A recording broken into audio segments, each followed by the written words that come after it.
وہ کوئی اپنے آپ کو ڈیفینڈ کر سکتا ہے؟ آخر نہ آخر میں کوئی نہ کوئی بیل ریجیکٹ ہوگی اور جیل میں چلا جاؤں گا. تو یہ کوشش صرف وہ ہو رہی ہے، اور یہ اب سے نہیں، 14 مہینے سے کوشش کر رہے ہیں کہ کسی طرح پی ٹی آئی اور عمران خان کو ختم کریں، کیونکہ ہم نے اس کو گرایا، اب یہ واپس نہ آئے. خان صاحب یہ بتائیں کہ یہ سارا کچھ ایک ہی اینڈ سے ہو رہا ہے، اور وہ ہے ملٹری اسٹیبلشمنٹ، ملٹری لیڈرشپ کی طرف سے. کیونکہ ٹی وی اونرز کو اور نیوز مینیجرز کو بلا کے ملٹری آفیشلز نے یہ کہا کہ عمران خان کا نام نہیں لینا. میں آپ کے ساتھ ایک خبر جو میری انفارمیشن ہے وہ یہ ہے کہ army chief general Asim Munir صاحب کو یہ یقین دلا دیا گیا ہے کہ اگر عمران خان صاحب آئے واپس اور پاکستان تحریک انصاف اقتدار میں آئی تو عاصم منیر صاحب اپنا ٹینیور آپ پورا نہیں کر سکیں گے. اب آپ کے پاس آپشن ہے، یا تو ان کو آنے دیں یا پھر آپ کنٹینیو کریں. تو یہ جو ایک بنیاد بیج بویا گیا ہے، اس کو کیسے آپ ختم کر سکتے ہیں؟ کیونکہ اس سینڈ پہ کل علیم خان صاحب نے بھی یہی کہا انٹرویو میں، اور اس سے پہلے شہباز شریف صاحب بھی یہ کہہ چکے ہیں، خواجہ صاحب بھی یہ کہہ چکے ہیں، کیونکہ آپ کے جنرل عاصم منیر صاحب سے ذاتی تعلقات کشیدہ ہو گئے تھے. کوئی فائل آئی تھی، آپ نے جنرل عاصم منیر کو جب B D I S I تھے تو آپ نے کہا کہ یہ آپ اپنی ڈومین میں رہیں، آپ اپنی حدود سے باہر نکل رہے ہیں. یہ ساری کانسپیریسی پیچھے چل رہی ہے، اور اب یا آپ کا اقتدار میں آئیں گے یا پھر جنرل عاصم منیر صاحب کنٹینیو کریں گے. دیکھیے صاحب، سب سے پہلے تو ایک چیز کلیئر ہو جائے کہ پاکستان کو ایک مضبوط فوج کی ضرورت ہے. میری طرح کے لوگ جنہوں نے ملک سے باہر کوئی جائیدادیں نہیں بنائی، بلکہ جو بھی باہر بنائی تھی سب کچھ بیچ کے اپنے ملک میں لے آئے ہوں، تو میں تو ہمیشہ کبھی بھی میں نے سوچا ہی نہیں کہ پاکستان کے علاوہ میرا کوئی گھر ہے. اور میں نے یہ بھی، کیونکہ میں پہلا پاکستان کی جنریشن ہوں جو آزاد ملک میں پیدا ہوا تھا. ہمارے سارے ماں باپ بڑے غلام ہندوستان میں پیدا ہوئے، تو میں یہ سوچ ہی نہیں سکتا کہ میں کسی کی غلامی تسلیم کروں. تو اگر آپ کے پاس ایک کمزور ڈیفنس ہوگا، فوج آپ کی کمزور ہو جائے، تو جو ہمارا یہ ہمسایہ ہے اور جو یہ B J P R S S کا جو فلسفہ ہے، وہ تو پاکستان کو وجود ہی ختم کرنا چاہتا. تو ہماری تو کوشش، اور میں جب اقتدار میں بھی تھا تو ہمیشہ کوشش کرتا رہا کہ ہمارا ڈیفنس کمپرومائز نہ ہو. تو ہمیں مضبوط فوج کی ضرورت. تو پہلے تو میں یہ کلیئر کر دوں کہ جب بھی کوئی کسی فوج کے کسی آدمی کی تنقید کرتا ہے تو ایک دم اس کو ایک دم کر دیتے جی وہ ملک کے شہدا کے خلاف ہے، وہ ملک کی ڈیفنس کے خلاف ہے، وہ غدار ہے اس ملک کا. میں آج کہہ رہا ہوں کہ جو آج ان کی کالی بھیڑوں جو بیٹھی ہوئی ہیں اس فوج میں، ان کی تنقید نہیں کرتا، وہ ظلم کر رہا ہے اس ملک کے ساتھ، وہ فوج کے ساتھ ظلم کر رہا ہے. اگر میں شوکت خانم کے اندر مجھے یہ پتا چلے کہ میرے کوئی ڈاکٹرز وہاں بیٹھ کے غلط کام کر رہے ہیں، اور میں کہوں کہ نہیں جی، میں اگر ان کو کہوں گا کہ ان کی نشاندہی کروں گا تو میں شوکت خانم کو نقصان پہنچا دوں گا. میں شوکت خانم کو تب نقصان پہنچاؤں گا اگر میں ان کی نشاندہی نہ کروں، ان کا احتساب نہ کروں. یہاں ایک عجیب ماحول بن گیا ہے کہ غداری کے اوپر میرے اوپر کیس کر دیا. بھئی مجھے پتا ہے جس آدمی نے میرے اوپر گولیاں چلوائی ہیں، جو قتل کروانے کی کوشش کی ہے، میرے پاس مجھے بس انویسٹیگیشن شروع کرے اور میں ثابت کروں گا وہ اس کے پیچھے تھا. اور یہ دو علاوہ شہباز شریف اور یہ رانا ثناء اللہ، یہ بھی اس کے ہم ان سب کو پتا تھا پلان کا مجھے قتل کرنے. اب بجائے اس کی انویسٹیگیشن کرنے کی میرے اوپر غداری لگا دی کہ جی آپ اس پر، یعنی کبھی دنیا میں ایسی چیز سنی ہے؟ میں نے اکیلے نہیں اس کا نام لیا، اس نے لیا. ارشد شریف کی والدہ نے، اس کی بیوی نے، اعظم سواتی نے کہا مجھے تشدد کے اندر وہ ہے. شہباز گل نے اس کا بتایا کہ تشدد جب ہوا ہے تو اوپر سے یہ، جب سے یہ آیا یہی شروع ہوئی ہے چیزیں. تو بجائے آپ اس کو انویسٹیگیٹ کریں، آپ الٹا ہمارے اوپر ہمارے منہ بند کروانے کے لیے غداری کر دیتے ہیں. یہ ملک سے کا نقصان کیا جا رہا ہے. دوسری چیز، میری جنرل عاصم منیر سے کیا لڑائی؟ ہاں ٹھیک ہے، میں پرائم منسٹر تھا، میں سمجھتا تھا کہ اگر میں نہیں کام کر سکا تو نہیں کر سکا، لیکن یہ میری اور عاصم منیر کی بات نہیں ہے، یہ پاکستان کی بات ہے.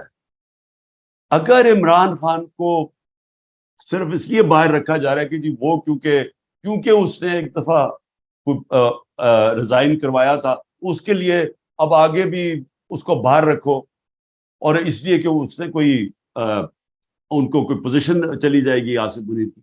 یہ تو پروپیگنڈا ہو رہا ہے. مجھے جب پتا بھی تھا کہ جنرل باجوہ شروع ہو گئے تھے مجھے میرے خلاف سازش کرنے, میں نے اس کو نہ میں کرتا تھا ڈی نوٹیفائی, لیکن میں اداروں میں انٹرفیئر نہیں کرتا تھا, نہ میں نے فوج میں انٹرفیئر کیا, نہ میں نے پولیس میں کیا, نہ میں نے نیب میں کیا, نہ میں نے عدلیہ سے کیا, کیونکہ جب تک آپ ادارے اپنے دائرے میں رہ کے کام نہیں کرتے, وہ جب آپ کے ادارے ختم ہوتے ہیں ملک ختم ہو جاتا ہے.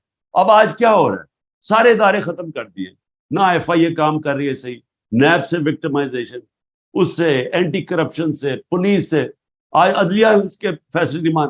تو سارا ملک کا جو تباہی آج جا رہی ہے, جو لوگ ملک چھوڑ کے جا رہے ہیں, وہ اس لیے کہ ادارے تباہ ہو رہے ہیں تو ملک تباہ ہو جاتا ہے. تو میں یہ واضح کر دوں کہ میری کبھی کوئی اس طرح کی سوچ نہیں تھی, نہ میں, اس لیے تو میں نے کوشش کی کہ میں بات کروں جنرل آصف سے. کوشش کیوں کی؟ کیونکہ مجھے تو ملک کی فکر پڑی ہوئی ہے اس وقت.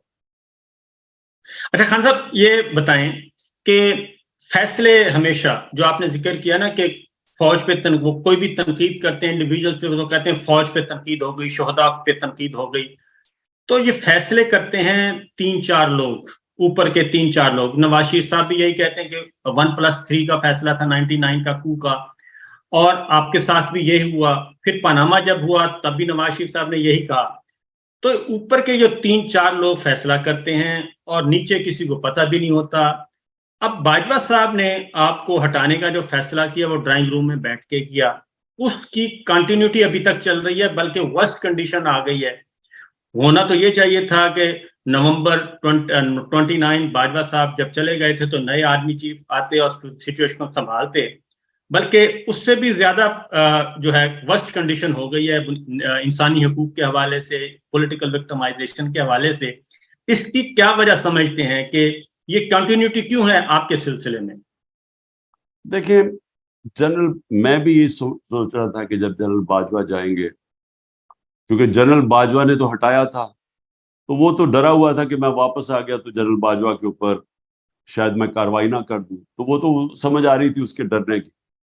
تو اس نے بڑا نقصان پہنچایا جنرل باجوہ نے اپنے آپ کو اور ساری اپنی ذات کے لیے. ایکسٹینشن اس نے ہٹایا ابھی شہباز شریف کے ساتھ مل کے اپنی ایکسٹینشن کے لیے, اور یہ بھی جو اس نے کیا, جب پتہ چل گیا کہ پبلک کھڑی ہو گئی ہے, پبلک نہیں چوروں کو تسلیم کر رہی, بڑے بڑے جلسے ہو رہے ہیں, بائی الیکشن ہم جیت رہے ہیں, تو اس نے پھر بجائے ریورس کرنے کے اپنی ذات کی خاطر اس نے ملک کو نقصان پہنچانا شروع کر دیا. وہی لے کے آیا فیصل نصیر کو. اب جب سے فیصل نصیر آیا اس نے شروع کر دیا یہ جیسے کہ ہم کوئی دہشت گرد ہیں, یا ہم کوئی کاؤنٹر ٹیررزم کا وہ ایکسپرٹ تھا جس طرح ہم دہشت, تو اس نے بڑا نقصان پہنچایا.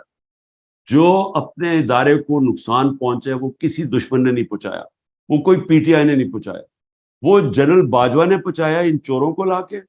اور وہ لوگوں کو پہلے یہی اسٹیبلشمنٹ ثابت کر رہی کہ چور ہیں, ان کو لا کے اوپر بٹھا دیا, تو اس کا ریئیکشن آیا.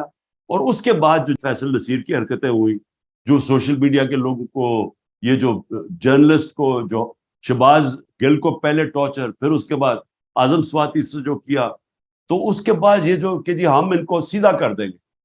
اب وہ جو نقصان پہنچایا, میں امید رکھ رہا تھا کہ جنرل آصف منیر آ کے چینج کریں گے پالیسی, ہم سب سمجھ رہے ہیں, لیکن میرے خیال میں ان کا بہت بڑا انفلوئنس ہے نیچے سے, ان کے کئی لوگ ان کو انفلوئنس کرتے ہیں. اور مجھے افسوس سے کہنا پڑتا ہے کہ پاکستان تو آج ایک تباہی کے کنارے پہ کھڑا کر کے رکھ دی, کیونکہ ابھی تو امید ہی نہیں نظر آ رہی. اب تو یہ ہے کہ الیکشن آئیں گے تو یہ سارا جو پلان بن رہا ہے وہ تو یہی بن رہا ہے نا کہ تحریک انصاف کو ختم کر کے ان کو انہی کی بندر بانٹ کروا دو ملک کی, جنہوں نے 30 سال سے ملک کا بیڑا گرک کر رہے ہیں, جن کے ہوتے ہوئے بنگلہ دیش بھی آگے نکل گیا اور ہندوستان بھی آگے نکل گیا 90 کی دہائی میں. نہیں تو پاکستان تو 80 کی دہائی تک سب سے آگے تھا, تو ان کے ہوتے ہوئے تو تباہی ہوئی ہے. تو اب ایک اور چیز میں ذاتی طور پہ بھی میرے علم میں ہے, اگر آپ چاہیں تو شیئر کریں. جنرل آصف منیر کے آرمی چیف بننے سے پہلے جب تنازع ہو گیا کہ پتہ نہیں آپ اس کو اپوز کریں گے, آپ کے ساتھ بھی کامن فرینڈز نے رابطہ کیا کہ آصف منیر صاحب اگر آرمی چیف بنتے ہیں تو آپ اپوز نہیں کریں گے, تو آپ نے بھی اس کو ویلکم کیا. اور کامن فرینڈز نے آپ کو بھی قائل کیا اور کچھ کو میں جانتا ہوں. تو جیسے ہی یہ کام ہو گیا اس کے بعد وہ کامن فرینڈز کہیں غائب ہو گئے یا کدھر چلے گئے؟ کیونکہ آپ نے ویلکم کیا آرمی چیف کو. دیکھیں جی، میں تو کسی کو جانتا ہی نہیں تھا. میں تو جب یہ پہلے تو چیز پرائم منسٹر بناتا ہے آرمی چیف کو تو کانسٹیٹیوشنلی تو اس کا رائٹ تھا. دوسری چیز کہ میں تو کسی کو نہیں جانتا تھا. میں نے تو بار بار سٹیٹمنٹس دیے کہ جو بھی میرٹ کے اوپر آتا ہے ہم اس کو ہم مانیں گے, ہم کوئی انٹرفیئر نہیں کریں گے. میں نے تو پہلے آرمی چیف بننے سے پہلے میری سٹیٹمنٹ ساری سن رہے ہیں. اور جب عاصم منیر آئے تو میں نے ان کو میسج پہنچائی. میں نے کہا دیکھو مجھے یہ پتا چلا ہے کہ لنڈن پلان بنا ہوا ہے اور نواز شریف نے آپ سے یہ گارنٹی لیا ہے کہ آپ نے پی ٹی آئی کو ختم کرنا ہے اور مجھے. تو میں نے کہا مجھے یہ میسج ملی ہے, یہ ان کے بننے سے پہلے میں نے وہی جو کامن فرینڈ کی بات کر رہا ہوں اسے میسج پہنچائی. اس نے آگے سے کہا, انہوں نے کہا بالکل فکر نہ کرو, کوئی ایسی چیز نہیں ہو. بہرحال ہم نے تو ویسے بھی روکنا نہیں تھا. تو ڈاکٹر ابری مجھے یہاں ملنے آئے اور ہم نے فیصلہ کیا, ہم نے کہا ٹھیک ہے ہم اپوز نہیں کریں گے. لیکن مجھے افسوس سے کہنا پڑتا ہے کہ جو اس کے بعد ہوا وہ چھوڑیں کہ عمران خان سے کیا ہوا, میرے گھر پہ یہ جو اٹیک ہوئے اور یہ جو سب کچھ, مجھے دوسری طرف میرے اوپر قتل کا کوشش کی گئی, ایک اور پھر کوشش پلان بنا ہوا تھا, وہ چھوڑے. میں ملک کی بات کر رہا ہوں کہ آج صرف ملک دیکھنے کدھر کھڑا. مجھے صرف یہ بتا دیں کہ یہ ہو سکتا ہے کہ ایک ملک جو 6% کے اوپر 6.1% کے اوپر گرو کر رہا ہو, ورلڈ بینک تعریف کر رہا ہو, وہ IMF تعریف کر رہا ہو کہ پاکستان میں سسٹینیبل گروتھ ہو رہی ہے, معاشی طور پہ آگے جا رہا ہو, اور ایک دم 1 سال کے اندر آج ملک گھٹنوں پہ ہے, بے روزگاری بڑھ گئی ہے. انہوں نے $3 ارب لیا ہے IMF سے اور بڑا خوش ہو رہے ہیں. تو $7 ارب کی ڈالروں کی کمی ہو چکی ہے 1 سال میں. یعنی جو ہم ایکسپورٹس پہ جو نقصان کم, ایکسپورٹس کم ہوئی ہیں اور جو ریمیٹنسز کم ہوئی ہیں, وہ $7 ارب کم ہوا ہے ہمارے دور سے. تو $7 ارب کم ہو کے $3 ارب کا قرضہ لے لیا. یعنی آپ کی دولت سکڑتی جا رہی ہے, آپ کی آمدنی سکڑتی جا رہی ہے اور قرضے بڑھتے جا رہے ہیں اور خوشیاں بنا رہے ہیں سارے. تو یہ جو ملک کا حال کیا ہے, کوئی تو اس کا ذمہ دار ہوگا, اور میڈیا کو کنٹرول کر لیا. وہی میڈیا جو شور مچایا کرتا تھا کہ جتنی مہنگائی ہوگی, آج 38% مہنگائی ہے پاکستان میں, ہماری 12%, 12.2 یا 3 پہ. سارا میڈیا شور مچایا ہوا تھا کہ تباہ ہو گیا ملک. آج چپ کر کے میڈیا بیٹھا کنٹرول میں آ گیا. آج کوئی بات نہیں کر رہا کہ بے روزگاری کتنی ہے, آج کوئی نہیں بات کر رہا کہ عام آدمی, تنخواہ دار آدمی کا کیا حالات ہے, بجلی کے بل کدھر چلے گئے ہیں, لوڈ شیڈنگ کتنی ہو گئی ہے. یہ سارا میڈیا چپ کر کے بیٹھا ہوا ہے. اچھا خان صاحب یہ بتائیں کہ میڈیا تو خاموش ہے, وہ تو بہت بڑے بڑے نامور لوگ جو ہیں وہ بھی خاموش ہو گئے ہیں. اگر آپ کے ساتھ پلان یہ ہے, جو ہمارے پاس انفارمیشن ہے, کہ جیسے ہی جسٹس قاضی فائز صاحب آئیں گے, وہ چیف جسٹس آف پاکستان بن جائیں گے, اس کے بعد الیکشن کی ڈیٹ اناؤنس ہو اور الیکشن شیڈول بھی ان کے آنے کے بعد آئے, تاکہ نواز شریف صاحب کی سزائیں, بقول ان کے, یہ PMLN کی ہے, کہ نواز شریف صاحب کی سزائیں ختم ہو جائیں گی, ان کی سزائیں ختم ہو کے وہ کوالیفائی کر لیں گے اور آپ کو ڈسکوالیفائی کر دیا جائے گا. اور اس کے لیے جو ماحول بنایا گیا ہے جسٹس قاضی فائز صاحب کے لیے کہ آپ نے ان کے خلاف ریفرنس فائل کیا, آپ اگر پوری بات بتا دیں, کیونکہ مجھے تو پتا ہے لیکن میں چاہتا ہوں آپ پوری بات بتا دیں کہ جسٹس قاضی فائز صاحب کو کے خلاف جب ریفرنس آیا تھا وہ کہاں سے آیا تھا اور وہ کس نے تیار کیا تھا, یہ مجھے بتا دیں, کیونکہ اس وقت DGISI جو تھے وہ کوئی اور تھے. دیکھیں پہلے تو کیا ہوگا آگے وہ تو اللہ ہی بہتر جانتا ہے. میرا تو فیصلہ یہ ہے کہ میں جب تک زندہ ہوں تو میں تو اپنی مشن کے ساتھ کھڑا ہوں, انصاف کی تحریک کے ساتھ, کہ جب تک اس ملک میں انصاف نہیں ہوتا ویسے ہی ملک کا کوئی مستقبل نہیں. یعنی اگر آپ صرف اکانومی دیکھ لیں نا, تو جب تک اس ملک کے اندر قانون کی حکمرانی نہیں آتی, یہاں ملک ہمارا ملک صرف کتنی دیر آپ قرضے کس سے اور قرضے لیں گے, قرضے تو بڑھتے جا رہے ہیں. اب یہ جو قرضہ لیا یہ واپس بھی تو کرنا ہے نا اگلے سال, تو کدھر سے کرنا ہے؟ جب آپ کے پاس آمدنی سکڑتی جا رہی ہے تو قرضے کدھر سے واپس کرنی ہے؟ آمدنی تب بڑھے گی جب ملک میں سرمایہ کاری ہو. سرمایہ کاری تب ہوگی جب جو سرمایہ کار ہے اس کو ملک کے انصاف کے نظام کے اوپر اعتماد ہوگا. جب تک سرمایہ کار کبھی سب سے بزدل ہوتا ہے سرمایہ کار, کیونکہ مشکل سے اپنا پیسہ اکٹھا کرتا, تو وہ تو تب تک نہیں کرے گا جب تک اس کو ایک سسٹم پہ اعتماد نہیں ہوگا. یا تو سپریم کورٹ کے فیصلے گورنمنٹ ہی نہیں مانتی. 14 مئی کا الیکشن ہے اور گورنمنٹ کہتی ہے بھاگ جاؤ. اب وہ آ رہے ہیں ملٹری کورٹس کے خلاف, ابھی کیس چل رہا ہے, تو گورنمنٹ کے وزیر کہہ رہے ہیں جی اگر ملٹری کورٹس کے خلاف فیصلہ آیا مانتے نہیں, تو جو سپریم کورٹ کا فیصلہ نہیں مانتے کس نے اپنا پیسہ لے کے آ رہا ہے؟ تو ان کو سمجھ ہی نہیں آ رہی کہ ملک کا جو فیوچر ہے وہ ڈپینڈنٹ ہے گورننس, وہ آئے گی رول آف لا سے. اب آ جائیں جی کہ قاضی فائز صاحب کا ریفرنس. میں قاضی فائز عیسیٰ کو زندگی میں کبھی نہیں ملا. میں جب ابھی نیا پرائم منسٹر بنا تھا, سامنے آ گیا کہ جی ان کی یہ 3 پراپرٹیز ہیں انگلینڈ میں. ابھی نواز شریف کو ڈسکوالیفائی ہوا تھا. میں نے اپنا سارا میرا عدالت پہ لنڈن فلیٹ کا چلا, جو میں نے 10 مہینے کوئی 64 جا کے ثبوت دیے ان کو, کدھر سے آیا پیسہ, خریدا کدھر سے, منی ٹریل دی کہ پیسہ میں وہاں سے بیچ کے حلال کے پیسے پاکستان لے کے آ رہا ہوں, لیکن میں نے پوری ٹریل دی. نواز شریف کے وہ لنڈن کے فلیٹس تھے. اب یہاں آ گیا کہ جی ان کے 3 باہر فلیٹس. کیا 3 راستے تھے, 3 ہی راستے تھے نا. یا میں یہ کہہ دیتا کہ جو قانون کے اوپر ہیں تو ہم کچھ نہیں کرتے, اگر وہ آئین میں لکھا ہوتا ہم کچھ بھی نہ کرتے. دوسرا یہ تھا کہ ہم کوئی ایکشن لیتے, وہ ہم نے نہیں لیا. ہم نے وہ کیا جو کہ تیسرا ایکشن تھا کہ جی عدلیہ خود ہی فیصلہ کر لے اس کے اوپر, وہ سپریم جوڈیشل کاؤنسل میں چلا گیا. میں یہ پوچھنا چاہتا ہوں کہ میری جگہ اور کوئی ہوتا تو کیا کرتا؟ اور مجھے تو لگا ایسے ہے کہ جناب یہ بڑا ایک ان کو برا لگا, لیکن میں تو قاضی فائز عیسیٰ صاحب سے پوچھتا ہوں کہ وہ میری جگہ ہوتے تو کیا کرتے. اگر ان کے سامنے یہ, یا تو آپ کہنا قانون کے اوپر ہے تو آپ کچھ نہ کرتے. اوپر سے لنڈن فلیٹس کے اوپر کہانی بھی آئی ہوئی تھی میری اور نواز, تو میں نے تو وہی کیا کہ آپ عدلیہ ہی فیصلہ کر. لیکن اس سے جہاں تک مجھے خبر ہے کہ ان کو یہ چیز بہت بری لگی, اور اس لیے لوگ یہ سمجھ رہے ہیں کہ جب وہ آئیں گے تو وہ بڑا کوئی انتقام لیں گے میرے سے. لیکن عدلیہ کے اندر تو یہ چیز ہوتی نہیں ہے. جج کی تو پہچان ہوتی ہے اس کی ججمنٹس. میرا اچھا برا کہنا یا کسی کا پبلک, وہ تو ڈپینڈ کرے گا کہ وہ کس طرح کے فیصلے کریں گے, اس کے اوپر ان کا نام اوپر یا نیچے جائے گا. ارے خان صاحب, آتے ہیں اب آپ کی پالیٹکس پارٹی کی طرف. آپ کے یہ مشکل ترین وقت آیا, پہلا مشکل وقت تھا, اور اس میں بہت سارے دودھ پینے والے جو مجنوں ہیں وہ آپ کو چھوڑ کے چلے گئے, اور ایسے ایسے کردار جن کو آپ نے بہت عزت دی, علی زیدی اور گورنر سندھ عمران اسماعیل, وہ چلے گئے, اور سیف اللہ نیازی صاحب چلے گئے. یہ جو لوگ گئے ہیں ان کے جو چلے گئے ہیں اور کچھ خاموش ہو گئے ہیں. شفقت محمود صاحب خاموش ہیں.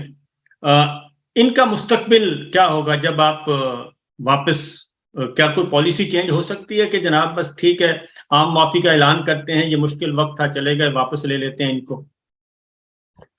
دیکھیے صابر, یہ بڑا مشکل اس کا جواب. مشکل جواب کیوں ہے کہ میں جو بھی, اگر میں یہ کہتا ہوں کہ جی میں ان کو کئیوں کو معاف کر دوں گا, کیونکہ یہ میرا ایمان ہے کہ جو بھی یہ کر لیں, ایک پارٹی جس کے ساتھ عوام کھڑی ہو جاتی ہے اس کو کوئی ہرا نہیں سکتا.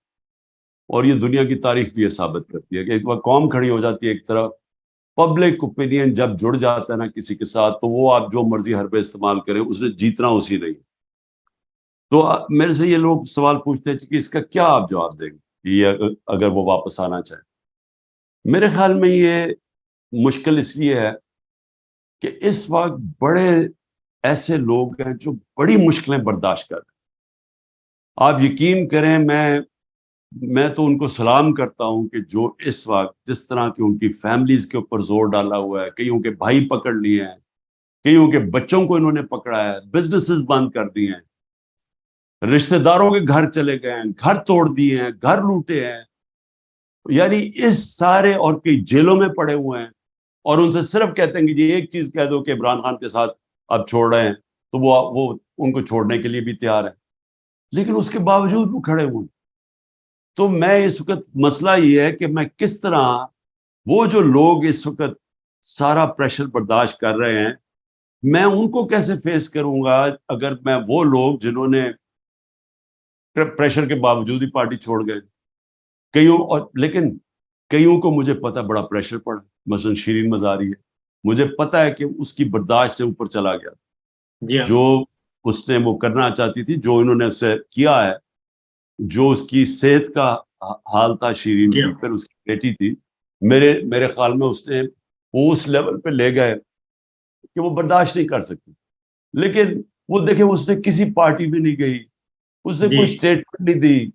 تو ایسے بھی لوگ ہیں، تو ان کے لیے ہم اور طرح جب انشاءاللہ جب وقت اچھا آئے گا. لیکن اور یہ آسان نہیں ہے، اس کا یعنی فیصلہ کرنا آسان نہیں ہے.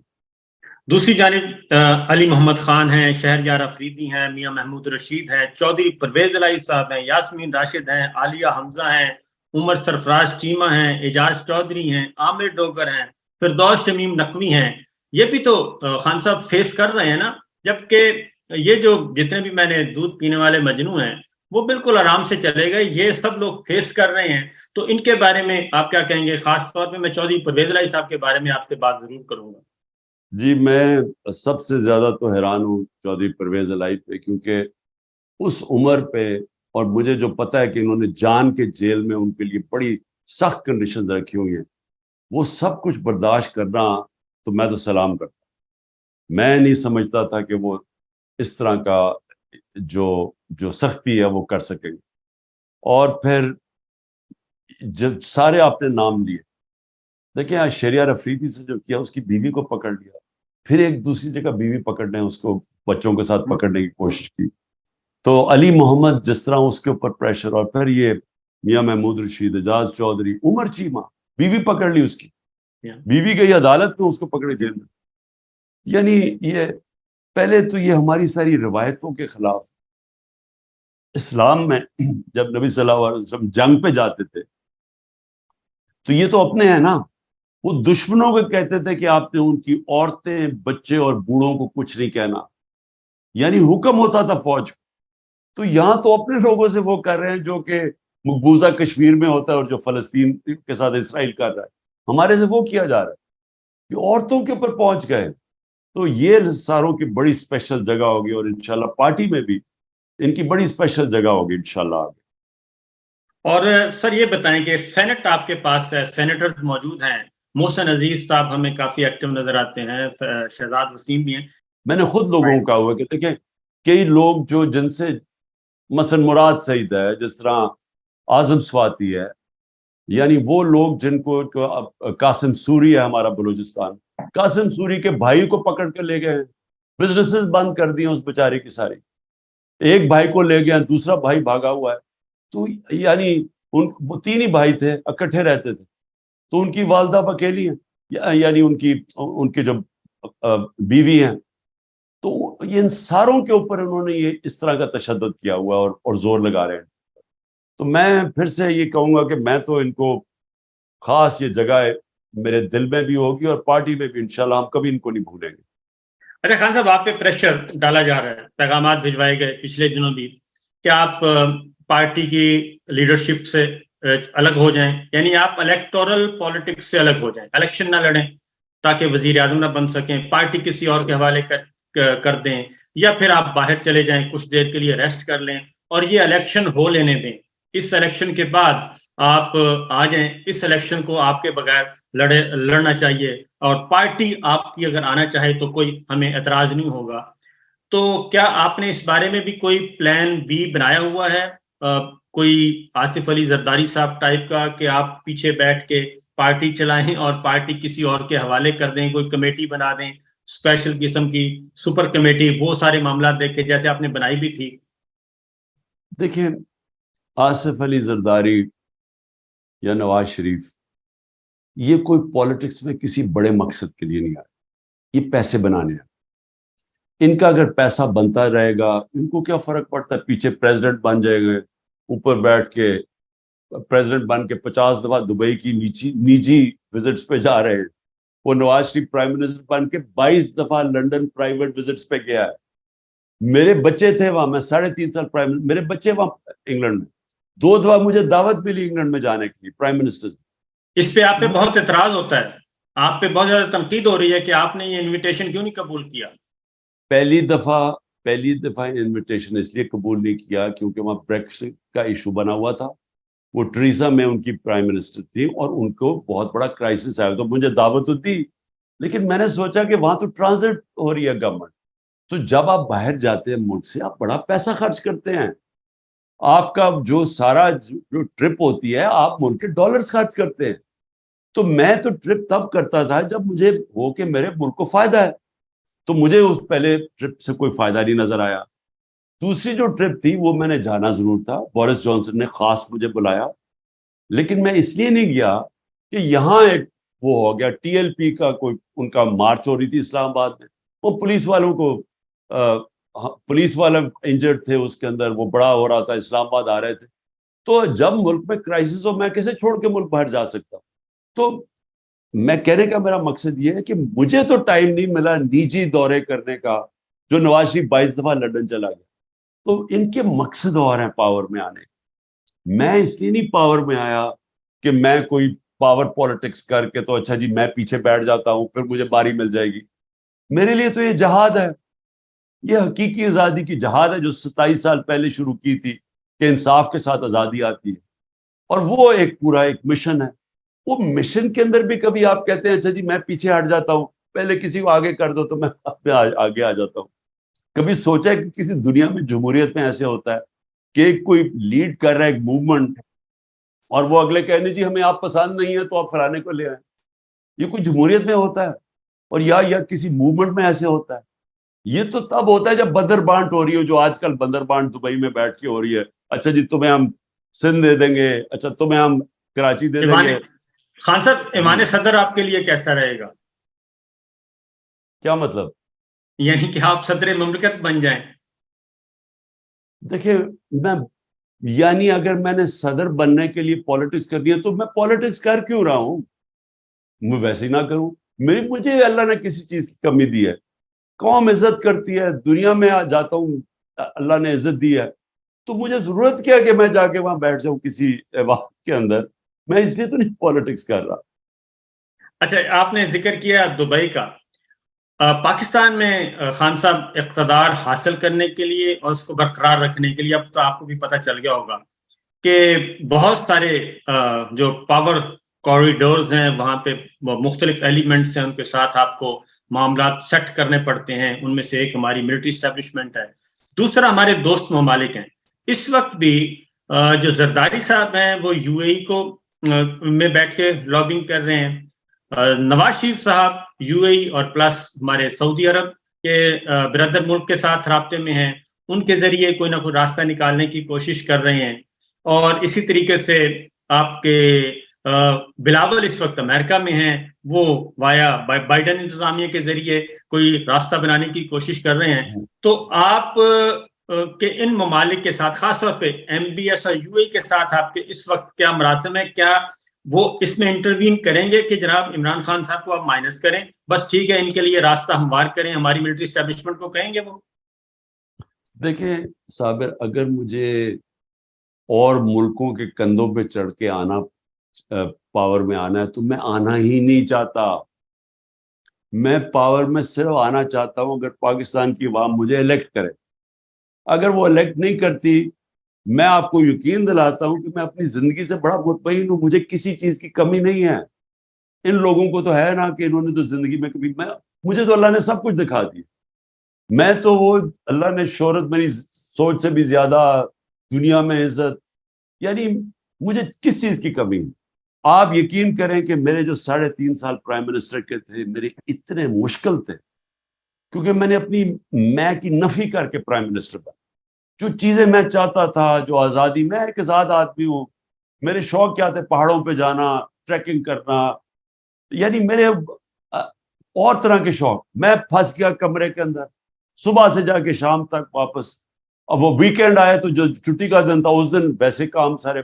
یعنی میں تو 3.5 سال چھٹی نہیں لی, صرف 5 دن کورونا میں بیمار ہوں, 1 دن چھٹی نہیں لی. تو اپنے میں کو ختم کر کے میں نے کیا تھا اپنے ملک کے لیے. تو مجھے کوئی ضرورت نہیں ہے پوزیشن کی, مجھے کوئی پرائم منسٹر کا شوق بننے کا نہیں ہے کہ میں جا کے جی گاڑیوں کے آگے پیچھے، بلکہ میں تو ایک اور طرح کا آدمی ہوں. میں تو اکیلے پن میں ٹائم گزارا ہے، میرے شوق ہی سارے اور ہیں. میری ٹریکنگ اب وہ کر ہی نہیں، جب سے پرائم منسٹر بنا ہوں ٹریکنگ ہی نہیں کر سکتا. یعنی جو پہاڑوں پہ مجھے جو ایک ہی تو جی. میرا اصل شوق رہ گیا، یا وہ شکار ہوتا تھا وہ تو ختم ہی ہو گیا. اچھا، چین کا میں آپ سے ایک سوال کروں گا، کیونکہ 5-7 مئی کو چین کے وزیر خارجہ پاکستان آتے ہیں اور بلاول بھٹو کے ساتھ کھڑے ہو کے کہتے ہیں کہ پاکستان کے اندر پولیٹیکل پلیئرز آپس میں بیٹھیں اور سیاسی استحکام لے کے آئیں اور تمام سٹیک ہولڈرز لے کے آئیں، کیونکہ چین کا کنسرن تھا. تو بجائے اس کے کہ استحکام لایا جاتا، اس کے بعد فوری طور پہ آپ کی گرفتاری ہو جاتی ہے اور آپ اس کے بعد پھر 9 مئی بھی ہو جاتا ہے. دیکھیں اس وقت کیا ہو رہا ہے، اسٹیبلشمنٹ اور یہ ساری پی ڈی ایم پارٹی یہ سب مل کے 1 پوائنٹ ایجنڈا پہ ہے، اور وہ ایجنڈا یہ ہے کہ عمران خان کو باہر رکھنا. اب عمران خان کو باہر رکھنے کا مطلب کہ ملک کی جو سب سے بڑی سیاسی جماعت ہے اس کو آپ نے باہر رکھنا، اور باہر کیسے رکھنا، اس کو ختم کریں. ختم کیسے کر رہے ہیں؟ یہ جو 9 مئی کا سارا ڈرامہ تھا، اب یہ جس وقت مجھے موقع میں کہتے ہیں جی ملٹری عدالتوں میں عمران خان کو ٹرائی کرو، میں صرف ایک چیز چاہتا ہوں، مجھے ملٹری عدالتوں میں میرا ٹیلی وائزڈ ہو جو میں باتیں کروں گا. میں کوئی وکیل نہیں چاہتا، میں اپنا خود ڈیفینس کروں. میں یہ ثابت کروں گا کہ سارا پری پلان تھا. یہ پلان ہی یہ تھا کہ 14 مہینے سے کرش کرنے کی کوشش کر رہے تھے وہ، انہوں نے وہ 9 مئی کو استعمال کر کے تو یہ جو 48 گھنٹے میں 10,000 لوگوں کو پکڑ لیا. تو پہلے سے پلان ہوگا تو پکڑا تھا نا. جس پارٹی نے کبھی کوئی توڑ پھوڑ نہیں کی، جب گولیاں لگی تو نہیں کی، تو ایک دم جب انہوں نے جلانا گھرانا شروع کر دیا تو یہ پری پلان تھا. کہنے کی میں یہ کوشش کر رہا ہوں کہ یہ جو لوگ اوپر بیٹھے ہوئے ہیں اسٹیبلشمنٹ، اور یہ اس وقت پاکستان کا نہیں سوچ رہا ہے. وہ جو چائنیز نے جو بات کہی تھی وہ ملک کا سوچ رہا تھا. کوئی بھی آدمی آج پاکستان کا سوچ رہا ہے وہ ایک ہی چیز کہے گا کہ پولیٹیکل سٹیبلٹی لے کے آؤ. پولیٹیکل سٹیبلٹی آئے گی صاف اور شفاف الیکشن سے. اگر آپ صاف اور شفاف الیکشن نہیں کروائیں گے، جو بھی یہ حربے استعمال کر رہے ہیں، جو بندر بانٹ کر رہے ہیں، یہ ملک کو تباہی کی طرف لے کے جا رہے ہیں. دیکھیں ملک کو چاہیے بڑی سخت ریفارمز. کوئی بھی ریفارم نہیں کر سکتا جب تک پبلک اس کے ساتھ نہ کھڑی ہو. جب آپ ایک پبلک مینڈیٹ لے کے آئیں گے پھر ہی آپ ریفارمز کر سکتے ہیں. یہ 14 مہینے میں انہوں نے ملک کا تو جو ملک سے کیا کوئی دشمن بھی نہ کرے، تو اب انہی کو کہیں گے کہ یہ پھر سے ریفارمز کریں گے. یہ کیسے کریں گے؟ اور کوئی اور یہ سمجھ رہے جی ٹیکنوکریٹک سیٹ اپ آگے کرے گا. آج تک کسی ٹیکنوکریٹک سیٹ اپ نے آگے کوئی ملک ٹھیک کیا؟ ملک ٹھیک مہاتر نے کیا، ملیشیا مہاتر نے بدلا. اس کے بعد جو سنگاپور تھا وہ لی کوان یو نے، ایک پرائم منسٹر نے پبلک مینڈیٹ سے بدلا. جو بھی ملک بدلے جاتے ہیں وہ پبلک کی پاور ہوتی ہے، پھر پبلک ساتھ ہوتی ہے اصلاحات کے لیے، اور پھر ایک قوم بنتی ہے. یہ تو الٹا جا رہے ہیں. یہ تو ان لوگوں کے اوپر بٹھا رہے ہیں جن لوگوں نے ملک کو یہاں پہنچایا کہ بنگلہ دیش بھی آگے نکل گیا، اب وہ ملک ٹھیک کریں گے. شہید ارشد شریف اور عمران ریاض یہ بھی صرف اس وجہ سے زیر عتاب ہیں، اور باقی بھی جرنلسٹ ڈاکٹر معید ہیں، شاہین سے بھائی ہیں، وجاد سعید خان ہیں، میں خود ہوں. تو یہ خان صاحب اس پہ آپ کیا کہیں گے کہ میڈیا سارا کے سارا میڈیا آرام سے قبول کر لیا؟ انہوں نے 1-2 آفیسرز نے بلایا، ان کو کہا شٹ اپ، آج کے بعد اس سے آگے نہیں بڑھنا اور عمران خان کا نام نہیں لینا، اور انہوں نے کہا ٹھیک ہے. دیکھیں صاحب، یہ اور آخری میرا سوال، کیونکہ میرے لوگ انتظار کر رہے ہیں، سنو میری بات. دیکھو بدقسمتی سے میڈیا اونرز کے بزنس انٹرسٹ ہے، اور وہ بزنس انٹرسٹ اور میڈیا کو ساتھ ساتھ چلاتے ہیں. اب میں ایک نے پوری ایک چینل خرید لی ہے، اور اس کے پاس وہ جو اس کی بزنس ہے وہ 2 نمبر بزنس ہے، تو وہ چینل کو استعمال کرتے ہیں بلیک میل کرنے کے لیے. تو یہ یاد رکھیں کہ یہ جو سارا مجھے درس دیتے تھے آزادی رائے کے، اور ہم حالانکہ وہ کوشش کر رہے تھے کہ رسپانسبل جرنلزم ہو، فیک نیوز کے اگینسٹ. میرے اگینسٹ ہر قسم کی نیوز، فیک نیوز نکلاتی تھی. منسٹرز کے اگینسٹ نکلاتی تھی جو مغرب میں ہیں کہ آپ کی ذمہ داری بھی, آپ اگر کسی کو اس کی ریپوٹیشن کو نقصان پہنچائیں گے, کسی کو ذلیل کریں گے, تو اس کے پاس ہونا چاہیے رائٹ کہ اپنے آپ کو ڈیفینڈ کرے, اور لائبل لاز ہیں. لیکن ہمارے اگینسٹ پوری کیمپین چلی کہ ہم نے پتہ نہیں کیا کیا کیا اور میڈیا کا بند کرنے کی کوشش کی. اب کیا ہوا, انہوں نے سیدھی طرح حکم کیا ہے میڈیا اونرز کو کہ تم اگر یہ لائن پہ نہیں چلو گے ہم تمہیں یہ کر دیں. اور ان میں سے کئی میڈیا اونرز نے بڑی کوشش کی اپنی آزادی رائے رکھنے کی, میں داد دیتا ہوں ان کو, لیکن کئی پہلے میں سلام کر کے تو جناب سیدھا جا کے وہ شروع ہو گیا, اور کئی پہلے ہی ان کے ساتھ تھے.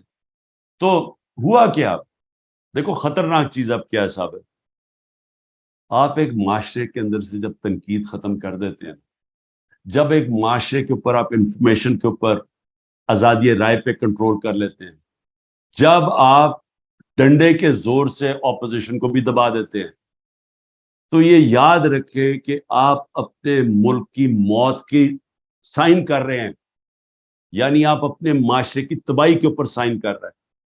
اور اگر آپ نے تاریخ دیکھنی ہے تو صرف زیادہ دور نہ جائیں, ایسٹ اور west Germany second world war کے بعد علیحدہ ہو گئے, ایک میں یہی حرکتیں جو آج ہو رہی ہیں پاکستان میں ایسٹ جرمنی میں شروع ہو گئی, ویسٹ جرمنی آزاد ہو گیا, آزادی رائٹ ڈیموکریسی آ گئی. 50 سال کے بعد ویسٹ جرمنی اوپر چلا گیا, ایسٹ جرمنی نیچے چلا گیا. ایسٹ اور ویسٹ یورپ وہی یورپینز تھے, آدھوں کے اندر آزادی آ گئی, جمہوریت اور تنقید آ گئی, پارلیمنٹ آ گئی, آزادی رائے آ گئی, آزاد میڈیا آ گیا, اور دوسری طرف انہوں نے بند کر دیا جو آج پاکستان میں ہے. ویسٹ جرمنی ویسٹ یورپ اوپر چلا گیا, ایسٹ یورپ نیچے چلا گیا. ساؤتھ اور نارتھ کوریا کے اندر یہ حرکتیں جو آج پاکستان میں ہیں, ساؤتھ کوریا کے اندر انہوں نے ڈیموکریسی, ساؤتھ کوریا اوپر چلا گیا, نارتھ پیچھے رہ گیا, آج بھوکے مر رہے ہیں لوگ. اور وہی لوگ ہیں. کہنے کا میرا مقصد یہ دنیا کا ایکسپیرئنس ہے کہ ہمارے نبی صلی اللہ علیہ وسلم نے لوگوں کو آزاد کیا تھا مدینہ کی ریاست میں. فرعون کا جب کہا جاتا ہے قرآن کے اندر تو اس نے لوگوں کو غلام بنایا تھا. انہوں نے آزاد کر کے دنیا کا سب سے عظیم سویلائزیشن بنایا.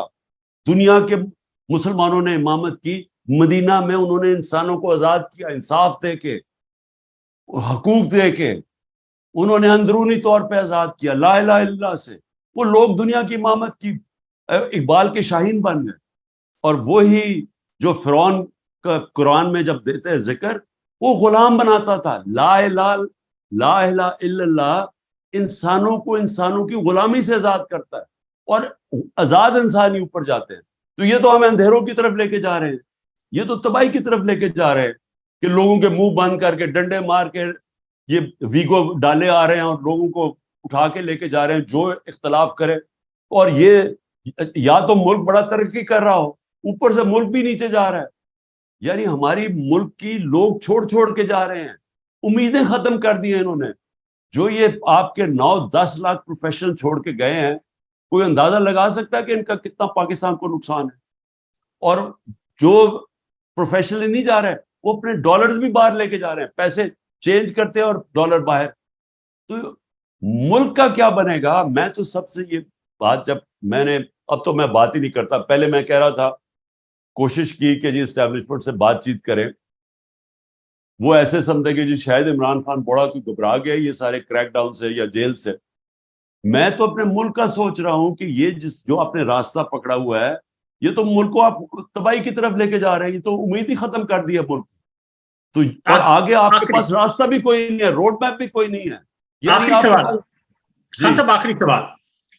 آپ دوبارہ برسر اقتدار آتے ہیں, پہلا جو ٹینور ہے, کیا وہ غلطیاں آپ دوبارہ ریپیٹ کریں گے؟ فار ایگزامپل, آرمی چیف جناب باجوہ صاحب تھے, ان کو آپ کے پرنسپل سیکرٹری پسند نہیں تھے, ان کو آپ کے وزیر اعلیٰ پنجاب پسند نہیں تھے, ان کو آپ کے وزیر اعلیٰ خیبر پختونخوا پسند نہیں تھے, ان کو آپ کے وزیر خزانہ پسند نہیں تھے, ان کو آپ کے وزیر داخلہ پسند نہیں تھے. تو یہ سارا کچھ ہو رہا تھا, تو کیا آپ ایک تو یہ بتائیں لوگوں کو کہ آپ کے ساتھ کیا کچھ ہو رہا تھا, کہ آپ کس حد تک آزاد تھے اس وقت, پھر آپ کے ساتھ جو یہ چھوٹی جماعتیں ساتھ لگا دی گئیں, تو آنے والا وقت کیا آپ کمپرومائز کر کے آئیں گے, اور دوبارہ سے وہی غلطیاں دہرائیں گے، یا پھر انڈیپینڈنٹلی آپ ہائیبریڈ رجیم نہیں بلکہ ایکچوئل جو ڈیموکریسی ہے وہ لے کے آئیں گے؟ دیکھیں جی، پہلے فیصلہ کر لیں کہ پاکستان کو اس دلدل میں سے نکالنا یا نہیں نکالنا، یا ہم نے یہی بندر بانٹ کر دی. یہ بندر بانٹ ہی کر رہے ہیں نا. یہ جو اب دبئی میں ہو رہے ہیں بندر بانٹ ہو رہی ہے ملک، کہ آپ کو یہ ہوگا، یہ ہوگا، یہ شیئر آپ کا، یہ شیئر آپ کا. اور کیا ہو رہا ہے؟ بندر بانٹ کرنا ملک کا کوئی مستقبل نہیں.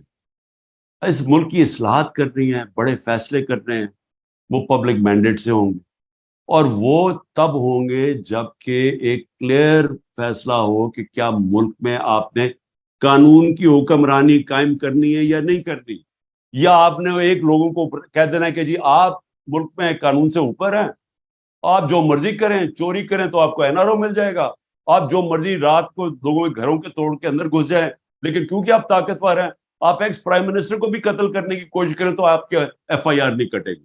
اگر تو یہ ملک چلانا ہے، آج میرے سے صابر سن لو، ملک کا کوئی مستقبل نہیں رہا. یہ ملک بڑی تیزی سے ہی ہمیں نیچے لے کے جا رہے ہیں، اور مجھے افسوس سے کہنا پڑتا ہے جس تیزی سے ہندوستان اوپر جا رہا ہے، خطرہ یہ ہے کہ وہ ملک تیزی سے اوپر جا رہا ہے جو ابھی امریکہ سے ڈیل کر کے آیا ہے وہ نریندر مودی، جب اس نے تکبر میں کہا کہ جی پاکستان کو تو آپ بھول ہی جاؤ، اپنے ہی بوجھ میں مرنے والا ہے. تو وہ ٹھیک کہہ رہا ہے کہ اگر ہم نے اسی طرح چلتے رہے ہم گئے. دوسری طرف یہ کہ دیکھیں پرائم منسٹر جس کو آپ ذمہ داری دیتے ہیں، جو پبلک سے مینڈیٹ لے کے آتا ہے، اتھارٹی اس کی ہوتی ہے. جنرل باجوہ کون ہوتا ہے کہنے والا کہ جی مجھے تمہارا پرنسپل سیکرٹری نہیں فلانا نہیں پسند تو سی ایم نہیں پسند. بھائی مینڈیٹ تو میں لے کے آیا ہوں، مجھے لوگوں نے جج کرنا ہے بعد میں کہ الیکشن میں، کہ انہوں نے فیصلہ کرنا ہے کہ میں نے میرے ملک ٹھیک چلایا یا نہیں. تو جنرل باجوہ اگر اتنے بڑے جینیس تھے تو وہ جو یہ لے کے آئے ہیں 14 مہینے کا یہ جو سیٹ اپ ہے، جنہوں نے ملک کا بیڑا غرق کر کے رکھ دیا ہے، تو وہ مجھے ذرا سمجھائے نا کہ یہ اسحاق ڈار کو سمجھتا تھا بہت بریلینٹ ہے، اور یہ شہباز شریف کو. تو یہی سلیکشن ہوئی نا اس کی، کہ وہاں اس گورنمنٹ کو جو 6.21 سے 4% پہ جو گرو کر رہی تھی، اس کو ہٹا کے تو ان کو لے کے سارا کچھ ہی ملک کا ایک چیز بتائے کہ انہوں نے بہتر کی ہو. تو اس کا مطلب کہ وہ جو اپنے آپ کو سمجھتا تھا کہ میں سارا، کیونکہ پاور اتنی زیادہ تھی، وہ تکبر میں سمجھتا تھا سب کچھ جانتا ہے. بھئی آخر میں یہ سمجھائے کہ اکانومی پاکستان کی جو ہماری دور میں تھی، کرونا میں کس نے کرونا میں نکالا ہے؟ یہ تو سارے مجھے کہہ رہے تھے ملک کو لاک ڈاؤن کر دو. جنرل باجوہ کا 2 دفعہ ٹیلی فون آیا کہ جی وہ دیکھیں ساری دنیا میں لاک ڈاؤن کیا ہوا ہے، آپ کے اوپر بڑے برا وقت آئے گا اگر یہ پھیل گئی. میں نے فیصلہ کیا تھا روکنے کا کہ میں نہیں کرتا لاک ڈاؤن، غریب مر جائے گا. تو میری ذمہ داری تھی نا. تو اللہ کا کرم ہے کہ دنیا نے ہمیں کہا کہ وہ ملک ہے جس نے سب سے بہترین. امریکہ کا جو فائنینشیل ایڈوائزر تھا ٹرمپ کا، اس نے کہا پاکستان کو اگر ہم فالو کرتے ہیں تو ہم 10 خرب ڈالر بچا سکتے ہیں اپنے ملک کے، جو ہماری پالیسیز تھی. تو پوائنٹ یہ ہے کہ جس کی ذمہ داری ہے، میں کچھ اور کہہ رہا ہوں صابر، ذمہ داری میری ہے، اتھارٹی وہ مجھے کہہ رہا ہے کہ جی وہ اس کو چینج کر دو اور علیم خان کو لے آؤ. میں اس کو سمجھاتا رہا. میں نے کہا مجھے ایل ڈی اے نے پریزنٹیشن دی ہے کہ 200 ارب روپے کی زمین اس نے اس کے اوپر قبضہ کیا ہوا، اس نے فارسٹ کی زمین. ایل ڈی اے نے پریزنٹیشن دی ہے، میں پہنچا رہا ہوں اسے. وہ کہتا نہیں جی اس کو لے آؤ، اس کے لیے کرپشن کوئی بری چیز ہی نہیں تھی.